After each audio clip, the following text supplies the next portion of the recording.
Olá, meus irmãos, graça e paz seja convosco. É com alegria que nós vamos mais uma vez hoje estudar nossa lição e o tema de hoje é um tema muito interessante. E acho que cada dia que eu estudo a lição de Escola Sabatina eu fico mais deslumbrado da maneira como Deus está nos ensinando, nos exortando, nos auxiliando e nos dando as orientações que precisamos para cada momento.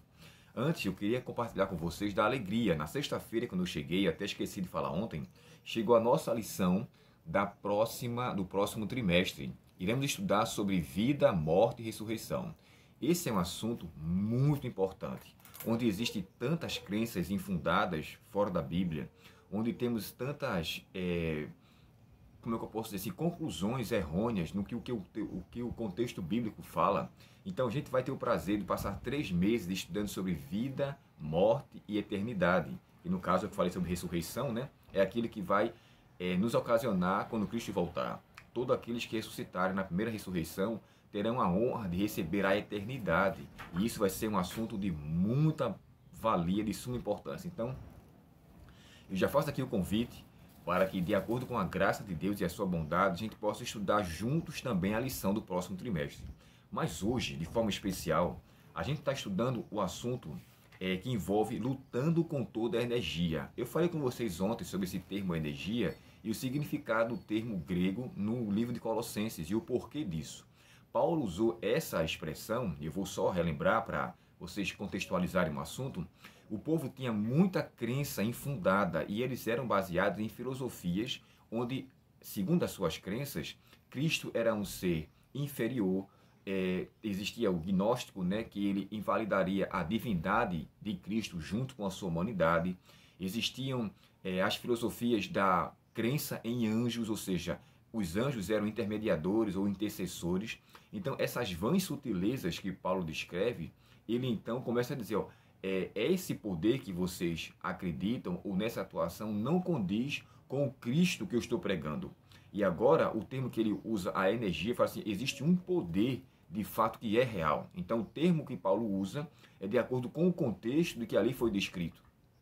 Porque os colossenses tinham a concepção de que a energia, até então, ou a sua, digamos que assim, a sua base doutrinária era fundada naquilo que eles então ensinavam. Como eu falei para vocês, a base de Epáfras, que era uma pessoa que era colega de Paulo, e depois Paulo repreende em relação a isso. E aqui, de forma especial, a lição de hoje fala sobre a combinação divino-humana. É interessante essa expressão divino-humana. Aqui é colocado como uma palavra só, tá? Divino, aí tem um traço, humana. Por quê? Hoje, a gente tem uma frase que muitos falam, né? Chega a dizer assim, disse Jesus, faz por ti que eu te ajudarei. Ou disse Deus. Primeiro, que esse termo não é bíblico. E ainda vou dizer mais a vocês. Essa expressão não se fundamenta naquilo que Deus tem para nós. Como assim, irmão Abel? Deixa eu falar. Na obra da salvação, quem sempre dá o início é Deus. Quem sempre faz por nós é Deus inicialmente. A nossa única parte nesse aspecto é aceitar o convite que já foi dado. Então, mais uma vez, o texto da lição aqui, ele faz menção sobre o verso de ontem, né, que é Colossenses 1, só que agora verso 28 e 29. E eu queria ler com vocês esse texto na tradução NVT, que diz assim, Colossenses, deixa eu abrir aqui a minha Bíblia, Colossenses capítulo 1, e o verso 28 e o verso 29. Na minha tradução, o texto diz assim: portanto, proclamamos a Cristo, advertindo a todos e ensinando a cada um com toda a sabedoria para apresentá-los maduros em Cristo. Por isso trabalho e luto com tanto esforço na dependência de seu poder que atua em mim. Olha que coisa legal. Paulo está descrevendo aqui que ele trabalhava com esforço, com dedicação e com grande, digamos que assim, exaustão, mas com o poder que vinha de Deus. Então, o que Paulo fazia era a base de algo que era iniciado em Deus, sabe? O texto sagrado nos fala, no livro de Jeremias, com amor eterno te amei, porém com benignidade te atraí. Então, assim, é Deus que nos leva a Ele. E quando Ele nos leva até Ele, é através do falar conosco, através da terceira pessoa da divindade, o Espírito Santo, Ele nos faz entender quanto é importante a salvação em Cristo. E quem nos faz entender isso é o Espírito Santo. E aqui, uma outra coisa que eu não posso deixar de falar, é quando o livro de Isaías chega a dizer assim, ó, eu quero que você se apodere de minha força e faça paz comigo. Então, irmãos, deixa eu dizer uma coisa bem clara aqui. A nossa reconciliação com Deus, a nossa volta a Deus é uma demonstração de uma obra que Ele iniciou em nosso coração com o Espírito Santo. A gente só faz aceitá-lo. A gente só faz, de fato, se submeter àquilo que Ele tem para nós. Então, não há nenhuma parte no ser humano que possa vangloriar-se e dizer, ah, mas eu fiz isso para poder me salvar. Não, não, não. Por isso que Paulo aos Efésios fala que pela graça sois salvos mediante a fé. E isso não vem de vós, é um dom de Deus. A graça é de Deus, a fé é de Deus. Nós só desenvolvemos a fim de que o nosso caráter seja aperfeiçoado. E aqui, o autor da lição, ele coloca pelo menos 4 textos baseados na parte humana, no tocante à resposta divina. Aí ele fala Deuteronômio 4:4, e aqui o texto nos exorta à obediência, e aí você sabe, quem nos faz nos lembrar do pecado, da justiça e do juízo é o Espírito Santo. Então, a obra que ele nos faz tomar consciência nos leva à obediência. Um outro ponto, Lucas, que é aqui citado no capítulo 13, o verso 24, ele é dito que entrai ou se mantenham no caminho estreito. O caminho estreito, irmãos, ele é mantido, nós nos mantemos no caminho estreito pela pessoa do Espírito Santo. Porque ele que nos faz tomar consciência de que, embora o caminho seja árduo e difícil, mas é um caminho que nos leva até o céu. E ele nos dá a certeza de que estamos no caminho correto. E ele nos faz dizer, olha, é apertado, é difícil aqui, mas lá na frente você vai usufruir de um grande gozo, de uma grande alegria. Também obra do Espírito Santo. O terceiro ponto aqui é na carta aos Coríntios 9, verso 25. E aqui Paulo descreve que a dedicação envolve a abstinência, ou seja, quando a gente se submete a aceitar a Cristo, a gente tem que deixar de ser para se tornar aquilo que precisamos ser. E quem nos faz essa obra também é o Espírito Santo. E na parte final, no último texto, é o de Hebreus 12, verso 4, quando aqui nos é dito que a nossa aprovação, a aprovação que nós passamos, ainda não chegou a um risco de vida. Eu e você, posso até dizer, que não sofremos a tentação a ponto de nossa vida ser arriscada, ou seja, o texto sagrado fala, vocês não foram provados até o sangue ou até a morte. E Paulo diz isso aqui é interessante, por quê? No capítulo 12, o verso 4 de Paulo aos Hebreus, ele é uma continuação do que está em Hebreus 11, quando fala da galeria dos heróis da fé. E ele começa falando de tudo que eles que venceram pela fé, lembrando, a fé é um dom de Deus, tá? E é o fruto do Espírito. Então é algo que não vem de nós, é algo que procede dele.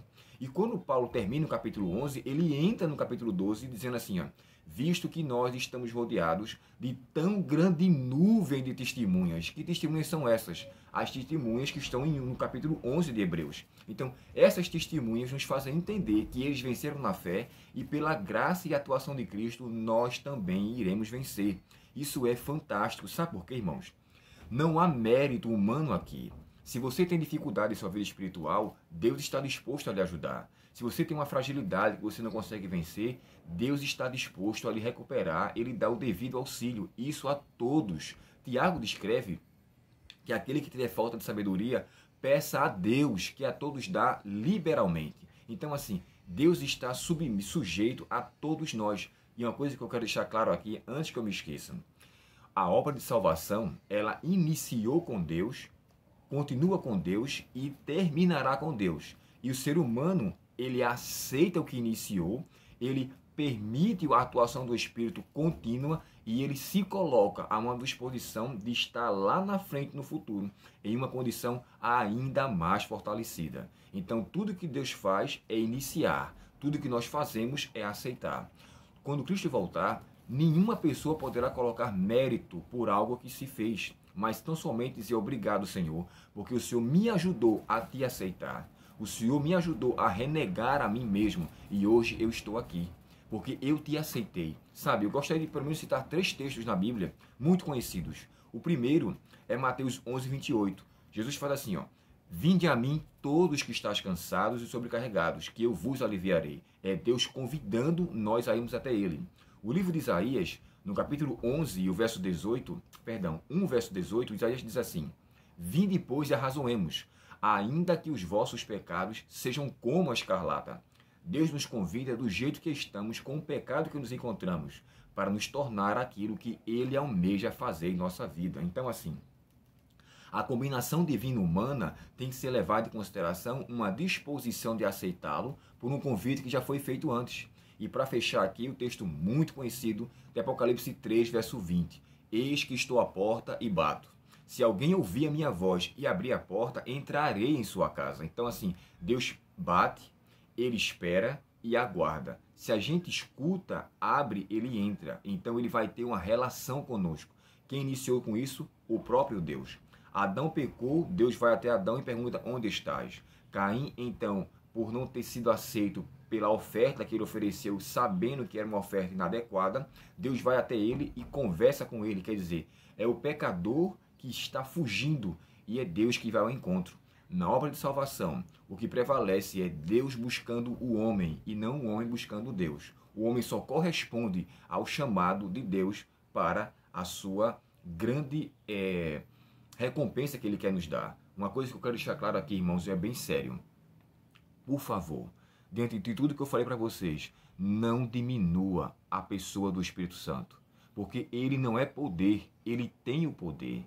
Ele não é uma energia, Ele concede a energia. Por trás dos atributos do Espírito Santo existe uma pessoa. Então, quando eu diminuo a essência da pessoa, do Espírito Santo, eu coloco num terreno extremamente perigoso. Porque eu diminuo nele não só a sua personalidade, mas eu coloco ele pouco à minha disposição. Ele está disposto a nos fazer conhecer quem de fato ele é. Portanto, eu lhe apelo, não diminua o Espírito Santo. Para com que haja uma combinação divina-humana, eu tenho que saber, na verdade, quem ele é, para que o seu poder tenha, de fato, uma eficácia em minha vida. Eu apelo a você que Deus, portanto, conceda a mim e a você esse verdadeiro poder e essa transformação que foi iniciada quando aceitamos, ela seja continuamente feita.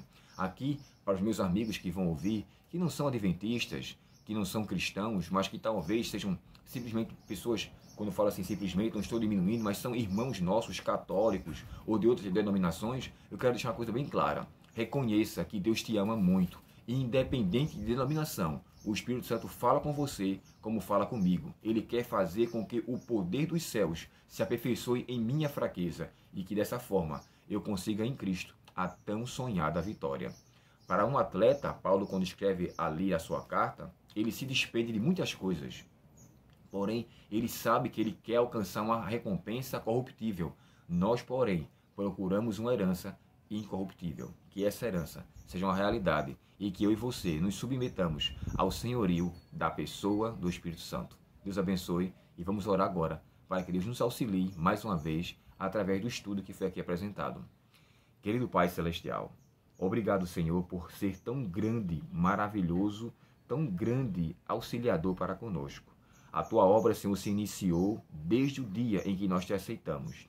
E até antes de aceitarmos ao Senhor, o Senhor tem falado conosco para que nós possamos aceitá-lo e estarmos dispostos a ouvir a tua voz todos os dias. Que o Senhor abençoe os teus filhos, Pai, que irão ouvir esse vídeo. Que o Senhor abençoe todos eles em suas vidas, em seus corações, e que eles sempre se colocam à disposição do Senhor, para que a obra tua em suas vidas seja realizada a cada momento. Nos dá o teu perdão, Senhor, nos livra do poder do mal e não nos permita olharmos o Espírito Santo como uma pessoa inferior ao Pai e ao Filho, mas uma pessoa que é tanto Deus Pai como Filho, porém uma pessoa distinta, e que nós não nos esqueçamos disso. Te pedimos essas bênçãos com perdão dos pecados e em nome de Jesus. Amém. Mais uma vez eu faço aqui um apelo, se esse vídeo foi edificante para a sua vida, compartilhe com os irmãos, curta, se inscreva no canal e que Deus, portanto, nos conceda a graça de alcançarmos muitos lugares onde a palavra de Deus será vida e luz para aqueles que talvez ainda estejam na vida tenebrosa, arruinada ou presa pelo pecado. E que Deus, a paz, nos conceda a sua libertação, que como o próprio Cristo disse, se o Filho vos libertar, verdadeiramente seremos livres. Deus abençoe você.